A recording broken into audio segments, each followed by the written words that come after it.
Pukul 6 waktu Indonesia Tengah. Inilah Radio Republik Indonesia Bau-Bau dengan Warta Kepton. Berita seputar Kepulauan Buton. 2023 kemarin sebenarnya kami sudah dihubungi oleh pihak provinsi, dalam hal ini Cipta Karya untuk menyerahkan sepenuhnya. Selalu komunikasi dengan pihak rumah sakit, seluruh puskesmas dan rumah sakit bila ada kasus, dan masyarakat juga diberikan edukasi dengan gejala-gejala misalnya ada di. Selamat pagi dari kawasan Jalan Limbowolio, Tanganapada, Kecamatan Merhum, Kota Bau-Bau. Inilah Radio Republik Indonesia dalam penyampaian Warta Kepton. Kami sampaikan pokok-pokok berita utama. Gedung kantor Balai Latihan Kerja yang berlokasi di Kelurahan Palabusa, Kota Bau-Bau sampai saat ini belum termanfaatkan. Kasus demam berdarah di Bau-Bau hingga awal Februari 2024 mencapai 40 kasus. Inilah Warta Kepton pagi ini selengkapnya, Kamis 8 Februari 2024 bersama saya Laode Muhammad Syahribul.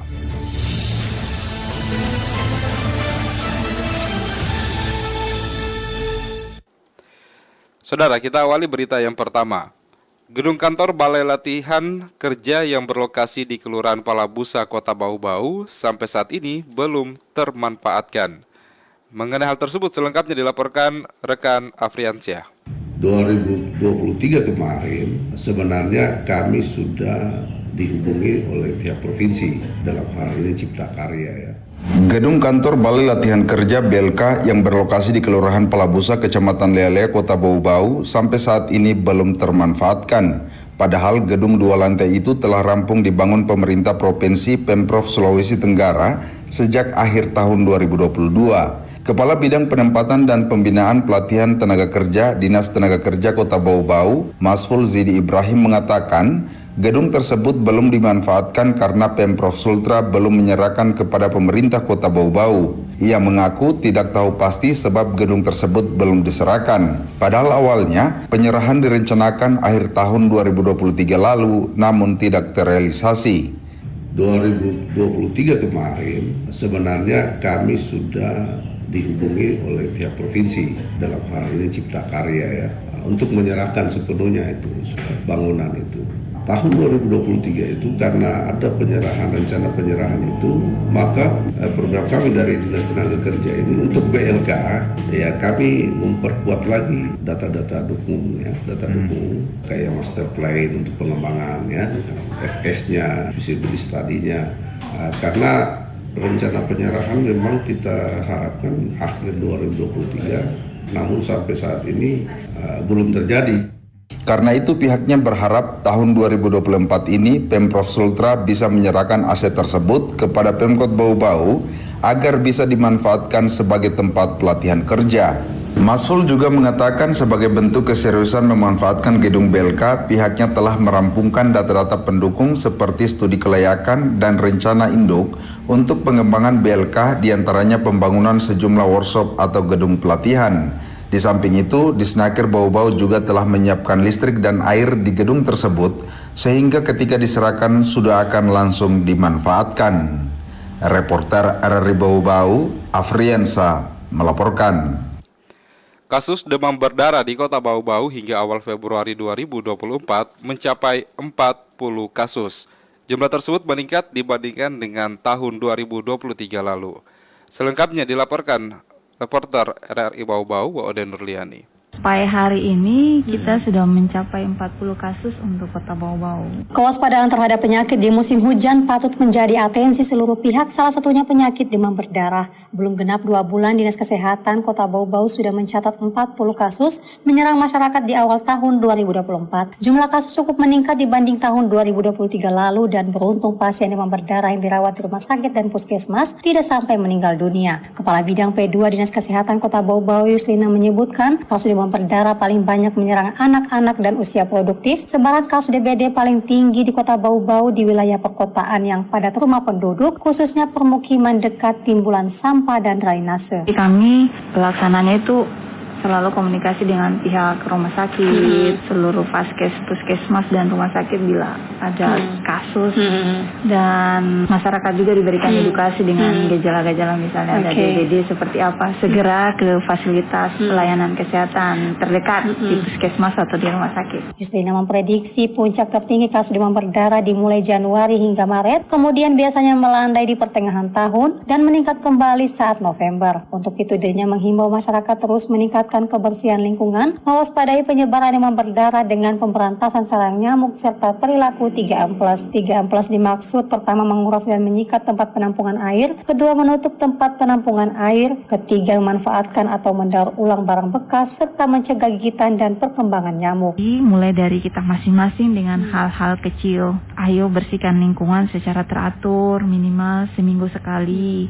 Karena sekali lagi sehatkan lingkungan, lingkungan akan sehatkan kita semua. Wade Nurliani, reporter Bau-Bau, melaporkan. Anda sedang mendengarkan Warta Kepton, berita seputar Kepulauan Buton. Kita ke berita lainnya. H-7 pemilu serentak, KPU Bau-Bau gelar rakor membahas kesiapan serta dukungan pemerintah, kota dan juga stakeholder untuk kelancaran pemungutan dan perhitungan suara. Selengkapnya dilaporkan rekan Hairul Mulku. Dukungan fasilitas ini tentu adalah merupakan amanat Undang-Undang Nomor 7 Tahun 2017 sebagaimana tertuang pada pasal 434 bahwa dalam melaksanakan tugas wewenang dan kewajiban penyelenggaraan pemilu. 1 minggu jelang pemilihan umum, KPU Bau-Bau menggelar rapat koordinasi pemungutan suara pemilu 2024 yang dipusatkan di salah satu hotel di Kota Bau-Bau pada Rabu pagi. Rakor tersebut dihadiri langsung PJ Wali Kota Bau-Bau, PJ Sekda, Forkopimda, sejumlah instansi vertikal, Bawaslu, dan OPD terkait. Ketua KPU Bau-Bau, Laude Supardi, mengatakan rakor kali ini dilaksanakan untuk melaporkan kesiapan penyelenggaraan pemilu sekaligus mendiskusikan dukungan stakeholder terkait dalam mendukung kelancaran proses pungut dan hitung suara pada 14 Februari mendatang. Terkait logistik pemilu, lanjut Supardi, sudah dilakukan packing dan tinggal menunggu hari untuk didistribusikan. Namun masih ada sejumlah hal teknis lainnya yang masih membutuhkan dukungan instansi terkait, seperti percetakan KTP elektronik bagi wajib pilih yang sudah terdaftar di DPT, kesiapan tim petugas kesehatan, dan antisipasi cuaca ekstrim pada hari pencoblosan. Dukungan fasilitas ini tentu adalah merupakan amanat Undang-Undang Nomor 7 Tahun 2017 sebagaimana tertuang pada pasal 434 bahwa dalam melaksanakan tugas wewenang dan kewajiban penyelenggaraan pemilu, pemerintah dan pemerintah daerah wajib memberikan bantuan dan fasilitas sesuai dengan ketentuan dan peraturan perundang-undangan. Bantuan dan fasilitas tersebut sudah terlihat sejak awal dideklarasikan penyelenggaraan pemilu satu persatu sudah terwujud Pak Wali. Di tempat yang sama, PJ Wali Kota Bau-Bau Muhammad Rasman Manafi memastikan jajaran Pemkot Bau-Bau akan siaga 1 memberikan dukungan terhadap proses penyelenggaraan pemilu, mengingat pemilu merupakan momentum bersejarah dan dilaksanakan secara serentak. Semua yang dibutuhkan untuk penyelenggaraan serentak peran OPD itu harus sudah siap. Jadi tolong dilakukan recheck kondisi lapangannya. Kemudian untuk semua stakeholder yang hadir, khususnya teman-teman Forkom yang menjadi mitra utama dalam satu forum pimpinan, mohon kiranya nanti kalau ada informasi yang perlu kita putuskan segera, itu kita lakukan komunikasi secara cepat.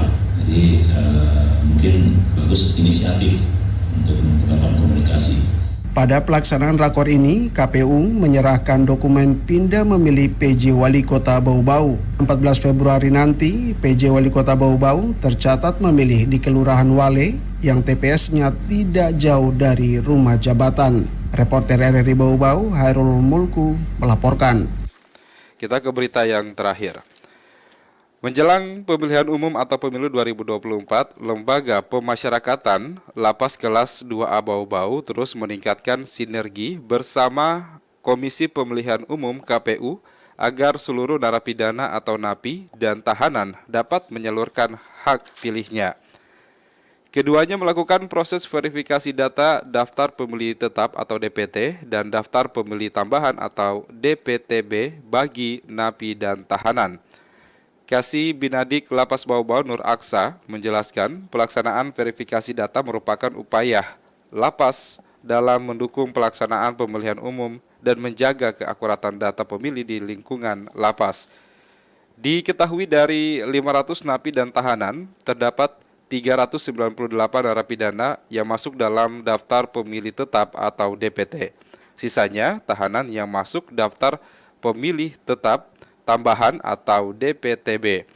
Seluruh WBK, maksud kami WBP, akan mencoblos di 2 TPS khusus sediaan lapas, tempatnya di halaman kantor dengan pengawasan ketat oleh petugas.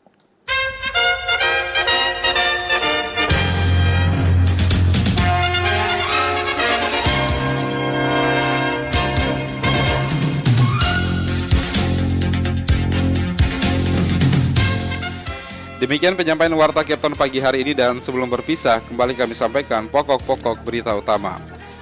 Gedung kantor Balai Latihan Kerja yang berlokasi di Kelurahan Palabusa, Kota Bau-Bau, sampai saat ini belum termanfaatkan. Kasus demam berdarah di Kota Bau-Bau hingga awal Februari 2024 mencapai 40 kasus. Mewakili kerabat kerja yang bertugas, saya Laude Muhammad Syaribul mengucapkan terima kasih dan kami harap Anda tetap bersama kami, RRI Bau-Bau, untuk mengikuti program-program kami selanjutnya.